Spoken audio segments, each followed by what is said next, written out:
အားလုံးပဲမင်္ဂလာပါရှင်ဆရာမကတော့ကြားမြင်ဆရာမလေးအောင်မွေဖြစ်ပါတယ်ရှင်เนาะတိုက်ဆက်ပယောကလူမှုစီးပွားရေးအကုန်စစ်ပေးပါတယ်ရှင်အဲ့တော့တနင်္လာသားသမီးများမှန်တဲ့ဟိတ်ဆိုလို့ရှိရင်ဆရာမရဲ့ဟောစတန်လေးတွေကိုနားထောင်ဖို့အတွက်ကိုအသေးလေးတွေပေး like and share လေးတွေလုပ်သွားပေးပါတနင်္လာသားသမီးများမှန်တဲ့ဟိတ်ဆိုလို့ရှိရင်ဆရာမရဲ့ဟောစတန်လေးတွေကိုပေါ့နော်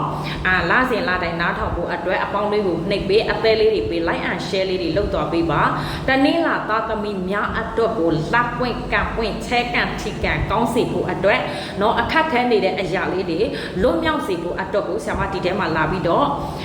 ဟောပြောပေးတာဖြစ်ပါတယ်ရှင်အဲ့တော့တနင်္လာသားသမီးများမှန်တယ်ဟဲ့ဆိုရင်လက်ပွင့်ကပ်ပွင့်ခြင်းနဲ့ဆိုရင်တော့တယောက်ကိုနှစ်ခေါက်သုံးခေါက်စီ share ပေးပါလို့ဆရာမကမေတ္တာရက်ခံချင်ပါတယ်ရှင်ကဲတနင်္လာသားသမီးတွေရဲ့အများစုကစိတ်ကတော့ဘယ်လိုပြောမလဲစိတ်ဆုံးဖြတ်ချက်မြန်ဆန်တတ်တဲ့စိတ်တူမြန်တတ်တဲ့စိတ်ပြေမြန်တတ်တဲ့ဘဝစီးပွားရေးကိုဦးစားပေးတတ်တဲ့ငွေမရှိရင်လည်းမနေတတ်တဲ့လူမျိုးဖြစ်ပါတယ်ရှင်เนาะအိမ်တော်ကြီးအခြေအနေနဲ့ပတ်သက်ပြီးဟိဆိုလဲအင်မတန်မှလည်းဆွဲလန်းကြည့်တတ်တယ်လို့အင်မတန်မှလည်းဒေါသထွက်လွယ်တတ်ပါတယ်ရှင်သူတို့ကဘယ်လိုပြောမလဲဆိုလိုချင်တာကိုရမှသူတို့ဆက်ရလောက်တဲ့ဟိဆိုရင်လည်းမကြိုက်တတ်ဘူးရှင်အဲ့လိုမျိုးเนาะဘယ်လိုပြောမလဲဆိုတနင်္လာသားသမီးရဲ့အများစုကစိတ်နေစိတ်ထားကတော့သူတို့ကလူကြီးစိတ်ရှင်ဘဝကိုဘယ်လိုပြောမလဲသင်ခန်းစာပေါင်းများစွာနဲ့သူတို့ကဖြတ်ကျော်သွားမဲ့လူမျိုးလေးတွေအဲ့တော့ဘဝမှာအနစ်နာခံခဲ့တဲ့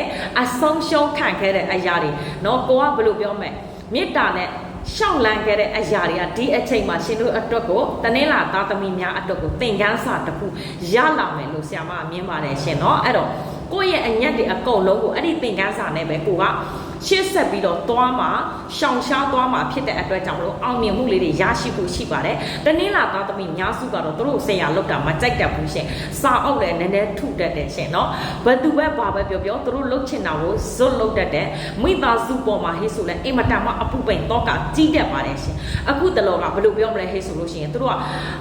တခြားလူဘယ်လိုပြောမလဲပတ်ဝန်းကျင်အထက်မိသားစုကိုပို့ပြီးတော့ဂယုစိုက်တတ်တယ်ပို့ပြီးတော့လေးနက်မှုထားတတ်တယ်မိသားစုအတွက်အမတာမှလည်းပူပင်တော့ကလေးတွေများပေးတတ်တဲ့လူမျိုးလေးတွေဖြစ်ပါတယ်ပြောမယ်ဟဲ့ဆိုမိသားစုပေါ်မှာအနည်းနာခံတတ်တဲ့ငယ်စဉ်ကတည်းကတော့အခုမှမဟုတ်ပါဘူးငယ်စဉ်ကတည်းကနေပြီးတော့မိသားစုပေါ်မှာသူတို့ကအနည်းနာခံမယ်ကုညီစောင့်ရှောက်ပေးမယ်လုပ်ပေးမယ်ဆိုတဲ့စိတ်ဓာတ်မျိုးရှိတယ်အပြောကတော့မချို့တတ်ဘူးရှင်ဘာဖြစ်လို့လဲဆိုရင်ထဲမှာရှိတဲ့အတိုင်းဓာတ်ပြောတတ်တယ်မကျင်တတ်ဘူးဟဲ့ဆိုရင်လည်းမကျင်တဲ့အရာကိုဘသူ့မှာအာမနာတာထုတ်ပြောတတ်တယ်ဒါပေမဲ့အာနာရင်လည်းသူများထက်အာနာတတ်တယ်တနာရင်လည်းသူများထက်တနာတတ်တယ်ဒါပေမဲ့အလုတ်သဘောတရားနဲ့လူမှုရေးနဲ့တွဲဖက်လာမယ်ဟဲ့ဆိုရင်တော့သူတို့ကအလုတ်သဘောတရားကိုပို့ပြီးတော့ဦးစားပေးတတ်တယ်ရှင်ငွေရေးကြေးနဲ့ပတ်သက်ပြီးလင်းမရှိလို့ရတယ်မိန်းမမရှိလို့ရတယ်ငွေမရှိလို့မရဘူးဆိုတဲ့လူမျိုးလေးတွေဖြစ်ပါတယ်ရှင်သူတို့ကဘယ်လိုပြောမလဲငွေရှိရင်အရာရာပြည့်စုံတတ်တယ်ဘာကြောင့်လဲသူတို့ကူညီပေးချင်တဲ့လူတွေကိုသူတို့ကပေးနိုင်တယ်လုပ်ပေးနိုင်နေတဲ့ဟဲ့ဆိုသူတို့ရဲ့စိတ်ကအလိုလိုစိတ်ချမ်းသာပြီးသာ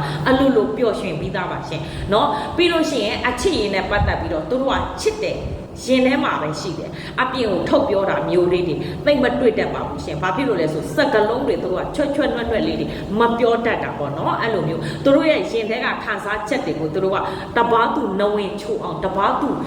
နားလည်ပေးနိုင်အောင်ဆိုပြီးသူတို့ကမပြောတတ်ဘူးစိတ်ညစ်လားစိတ်ညစ်တယ်စိတ်ဖြစ်တယ်လားစိတ်ဖြစ်တယ်ဒေါသထွက်လားဒေါသထွက်တယ်ဒါတွေကိုပဲသူတို့ကနားလည်တတ်တယ်ရှင်ပြောမယ်ဟဲ့ဆိုရင်ဒါပေမဲ့တနင်္လာသားသမီးတွေရဲ့အများစုကိုစိတ်ဖြစ်အောင်တော့လုပ်လို့ရတယ်စိတ်နာအောင်တော့သွားမလုပ်နဲ့ရှင်သိရင်ထိသေတဲ့ထိတောင်မှအယိုးဆွေးတဲ့ထိတောင်မှသူတို့ရဲ့အမုန်းတရားလေးတွေကိုပေါ့နော်အဲ့လိုမျိုးလေးတွေကိုသူတို့ကသေတဲ့ထိမှတ်သွားတတ်ပါတယ်တဲ့နော်အခြေအနေနဲ့ပတ်သက်ရင်ပေးဆက်ရင်သူများနဲ့မတူအောင်ဒီပေးဆက်တတ်တယ်ဒါပေမဲ့အဲ့ဒီအခြေအနေကိုစိတ်ကုန်သွားပြီးဘယ်လိုမှငါကဖတ်ဆက်လို့မရတော့ဘူးသူ့ကိုငါဘယ်လိုမှဆွဲတင်လို့မရတော့ဘူးလေဆိုရင်ကိုချစ်တက်လာတဲ့တနေ့ကြလို့ရှိရင်လုံးဝချစ်တဲ့လုံးဖတ်ပြီးတောင်းပန်လို့ကိုမရတော့တဲ့အနေအထားမျိုးရှိတယ်ရှင်ပြောမယ်ဆိုစိတ်မှတ်သိချင်ကြီးတတ်တယ်ပတ်စံကိုအသိကြုံပြီးဘာကြောင့်ရှာတယ်လဲဟဲ့ဆိုရင်ညီဘယ်လိုပြောမလဲကိုယ့်ရဲ့ဆွေမျိုးတွေအကြောင်းနဲ့ပတ်သက်ပြီးစိတ်နာဆုံးလူကိုလက်ညှိုးထိုးပြပါဆိုအမျိုးတွေဖြစ်တဲ့အတွက်အဲ့ဒီအမျိုးတွေအဲ့ဒီလူတွေကိုတွန်းကန်နိုင်ဖို့အတွက်ကိုသူတို့ကငွေကိုရအောင်ရှာတာတကယ်ကသူတို့ရဲ့ဘဝသူတို့ရဲ့စိတ်အရင်မှန်ဟိဆိုရင်ငွေကိုအဲ့လောက်ထိမလိုအပ်ဘူးလူတယောက်နဲ့တယောက်မေတ္တာတရားကိုပဲတန့်ဖိုးထားတတ်တယ်ဒါပေမဲ့အဲ့ဒီညီကိုမောင်နှမတွေရဲ့မိသားစုတွေရဲ့တိုက်ခတ်မှုတွေပေါ့အဲ့ဒီအမျိုးတွေရဲ့တိုက်ခတ်မှုတွေကြောင့်သူတို့ကငွေမရှိမဖြစ်ဆိုတော့သူတို့တိသွားတဲ့သဘောမျိုးရှိပါတယ်ရှင်เนาะအဲ့တော့ တနင်္လာသားသမီးတွေလေးလပိုင်းဟိတ်ဆိုတာနဲ့ကိုစိတ်တွေကြောင်များတတ်တယ်ကြောင်ဘယ်လိုပြောမလဲမတိတ်မကြတွေများတတ်တယ်လုံရင်ကောင်းမလားမလုံရင်ကောင်းမလားရှစ်စိတ်ရင်ကောင်းမလားနောက်ဆုံးရင်ကောင်းမလားလုပ်ငန်းကိုင်ငန်းနဲ့ပတ်သက်ပြီးလက်ထက်မှာစုတ်ထားတဲ့ဒီငွေလေးတွေကိုပြည့်သွားမလားခေါင်းကွဲသွားမလားဘလို့ဖြစ်ရင်ဘလို့ဖြစ်သွားနိုင်လဲဆိုတော့သူတို့ကကြိုတွေးပြီးပူနေတတ်ပါတယ်ရှင်အဲ့တော့ဆရာမပြောချင်တာတခုကပတ်ဝန်းကျင်ရဲ့ပြဿနာလေးတွေကိုဘေးချိတ်ပါညီကိုမောင်နှမရဲ့ပြဿနာတွေကိုလာပေးနေတဲ့အပုပင်တောကတွေကိုဘေးဖယ်ထားပါခဏ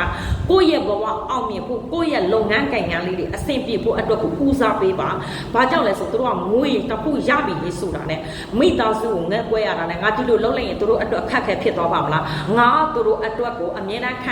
ခံပေးနေတဲ့လူဖြစ်တဲ့အတွက်ကြောင့်မလို့ငါကဒီငွေမရှိဘူးဟဲ့ဆိုသူတို့ကူညီနိုင်ပါမလားလုပ်ပေးနိုင်ပါမလားအဲ့လိုတွေးဝေစိတ်တဲ့အများကြီးရှိနေတဲ့အတွက်ကြောင့်မလို့လုပ်ငန်းကိုင်ငန်းပြောင်းဖို့အထက်မှာဟဲ့ဆိုလဲတော့ဆုံနေတတ်တယ်လုပ်ငန်းကိုင်ငန်းတိုးချက်ဖို့အထက်မှာဟဲ့ဆိုလဲတိုးဆုံနေတတ်တယ်ပညာရေးစီးပွားရေးနဲ့ပတ်သက်ပြီးကိုယ့်ရဲ့လမ်းကိုတတ်ဖို့ဟဲ့ဆိုရင်လဲ तू ကနောက်ပြန်လှည့်ကြည့်နေရတဲ့အနေထားမျိုးလေးတွေဖြစ်နေတတ်တယ်နိုင်ငံရဲ့ချောင်းကိုထွက်မယ်ဟဲ့ဆိုလဲဒီမိသားစုပဲနဲ့ကွက်နေရတဲ့အနေထားမျိုးဖြစ်တဲ့အတွက်ကြောင့်မလို့ရှေ့ဆောက်ရမလို့နောက်ဆုတ်ရမလို့ဒီလိုမျိုးတွေဖြစ်နေတတ်ပါတယ်ရှင်အဲ့တော့ဆရာမပြောချင်တာက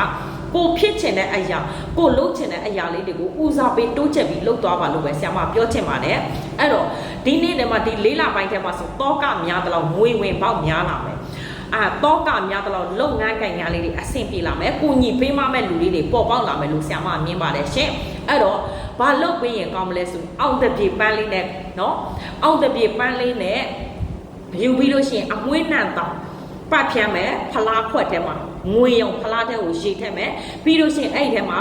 စပယ်ပန်းထည့်လို့ရတယ်နှင်းစီပန်းထည့်လို့ရပါတယ်ထည့်ပြီးလို့ရှိရင်မွှေးနှံသားလေးပတ်ဖြန်းပြီးကိုမှာရောကိုနေတဲ့အိမ်ပဲဖြစ်ဖြစ်အခန်းပဲဖြစ်ဖြစ်အကုန်လုံးကိုပတ်ဖြန်းပေးပါရှင်အဲ့ဒါဟဲ့ဆိုရင်တနင်္လာသားသမီးတွေအတွက်လက်ပွင့်ကန်ပွင့်လာမယ်လို့ဆရာမမြင်ပါတယ်ရှင်เนาะအဲ့တော့အိမ်တော်ရဲ့အခြေအနေနဲ့ပတ်သက်ပြီးလဲဒီနေ့ထဲမှာစိတ်ကုန်နေတတ်တယ်အဲ့လိုမျိုးကိုယ့်ရဲ့အိမ်တော်ဖက်ကိုကိုကအားမလို့အားမရပေါ့เนาะ तू ကသူများရဲ့အကူကိုပဲပြီးမှပြုပြီးကိုယ့်ရဲ့အကူကိုဆိုရင်လက်လေရှုတာဒါမျိုးလေးတွေကိုကြုံရတတ်တယ်အဲ့ဒါကြောင့်မလို့အခြေအနေနဲ့ပတ်သက်ပြီးသဘောထားခြင်းမတိုက်ဆိုင်တာမျိုးလေးတွေရံများတာမျိုးလေးတွေကိုကြုံရတတ်ပါတယ်ဒါပေမဲ့တနင်္လာသားသမီးတွေလူလွတ်တွေအတွက်ကတော့ဒီလတည်းမှာတကြလုံးထဲမှာပေါ့เนาะဒီလေးလပိုင်းထဲမှာဟေ့ဆိုရင်တည်ကောင်းလေးတွေကြားရဖို့ရှိပါတယ်เนาะစိတ်ချမ်းသာရဖို့တော့ရှိပါတယ်အိမ်တော်ရေးသမားတွေအတွက်ကတော့တောခများရအောင်ပဲရှင်เนาะအဲ့တော့အဲ့ဒီအရာလေးတွေကိုလွတ်မြောက်ခြင်းနဲ့ချဲကန်ချီကန်ကောင်းခြင်းနဲ့လုပ်ငန်းကိုင်ငန်းကန်ကောင်းခြင်းနဲ့ငွေဝင်ကန်လေးတွေကောင်းခြင်းနဲ့နေ့ပင်မှာချဲကန်ချီကန်ကောင်းပြီးငွေဝင်မဆက်တက်ရခြင်းနဲ့အပူပင်တောကတွေအကျွေးတွေမြန်လေးကြည့်ခြင်းနဲ့ဟဲ့ဆိုအဆောင်လေးပူဇော်ပါရှင်เนาะအဆောင်ကတော့ဆရာမထိုင်းနိုင်ငံတနိုင်ငံပဲပို့ပေးပါတယ်เนาะအဲ့တော့ဆရာမနဲ့အသေးစိတ်မေးမြန်းချင်တဲ့လူလေးတွေဆရာမရဲ့ Facebook TikTok အကောင့်မှာ Facebook လေးရှိပါတယ်အဲ့ထဲမှာဝင်ရောက်မေးမြန်းနိုင်ပါတယ်ရှင်ဆရာမကိုချစ်ခင်လေးစားတဲ့ဟေးဆိုရင်တော့ comment လေးရေးပေးပြီးเนาะ share လေးတွေလုပ်သွားပေးပါရှင်အားလုံးတနင်္လာသားသမီးများအားလုံးဘေးရန်အန္တရာယ်ခတ်သိမ်းကင်းငြိမ်းပြီးလို့ရှိရင်လုပ်ငန်းကိုင်ငန်းများအဆင်ပြေပြီးတော့